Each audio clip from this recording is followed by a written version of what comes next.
Welcome to the Thornhill Mansion, located at the corner of Wicked and Dead. The now decrepit walls of this ancient domicile still stand against the clawing degradation of abandonment and the reach of ages. As a bastion, this house has withstood the barrages of nature, the cries of the living, and the pounding, black heartbeats of the dead.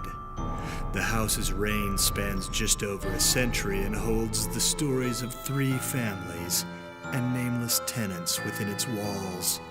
It has been said that to visit the Thornhill is to entertain a love affair with insanity itself. For from the ranks and files of the able-minded, this house has claimed many casualties.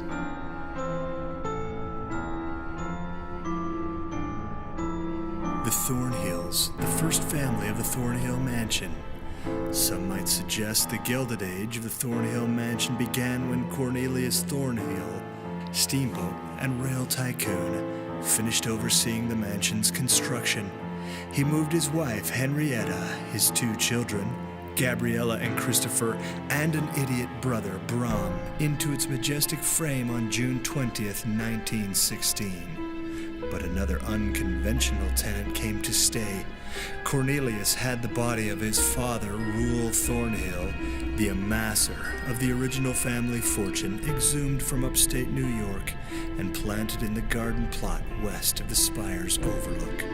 Cornelius had one estranged brother, Charles Thornhill. As a young man, Charles changed his name to Griefer and joined a traveling outfit called Nicholas Noir's Midnight Carnival and Sideshow.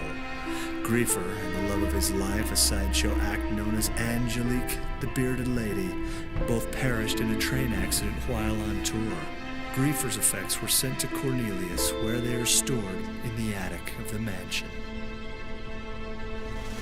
Erwin Biddle, master of the second family of the Thornhill Mansion. Upon Cornelius Thornhill's untimely demise, with no progeny to whom he could bequeath his estate, the Thornhill Mansion was put on the market by Reuben Stith, the family's attorney. Due to the unusual chain of deaths that took each of Cornelius's family members' lives, with the exception of Bram Thornhill, who was unable to care for himself, and hence included as a permanent resident of the house under the care of its subsequent owner, Stith was forced to list the Thornhill Mansion far below its former market value. The low price of the house drew Erwin Biddle's attention. For 23 years, Erwin had acted as headmaster for an institution called the Newman Academy for Children. Craving a fresh start, he set out to found his own institution. With partial funding from the U.S. government and from a handful of private donors, Biddle purchased the Thornhill Mansion to start his endeavor, an orphan care facility that he called the Thornhill Biddle Academy. The Thornhill Biddle Academy for disadvantaged children.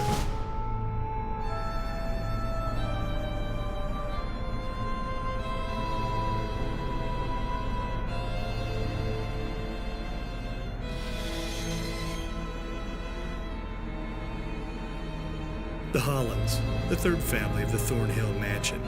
Arthur Holland, a mid-century railroad tycoon, fell in love with the Thornhill Mansion's architecture while on a rail station scouting visit in the area. The large manor, tucked into a canvas of lush forests, seemed to beckon to him. He purchased the Thornhill Mansion and began renovations immediately. Restoring the house required nearly $20,000, a fortune at the time, but Arthur gladly paid the fee. Upon the house's completed renovation, Arthur moved his wife, Leslie, and son, Alexander, into the house. But the Thornhill Mansion did not offer the isolated peace Arthur had expected, for the Holland family were not the mansion's only residents. Frequent disturbances and influences from beyond the grave gnawed at the very sanity of Arthur's family. Young Alexander had to be sent away to the Utica Psychiatric Center in New York City, and Leslie collapsed into alcoholism. In a desperate attempt to save the house, Arthur called in a medium, but the woman came to a tragic end when confronting forces from beyond that boarded in the house. Arthur took his wife and a few belongings and left the house in October of 1958. The Thornhill mansion has remained abandoned to this day.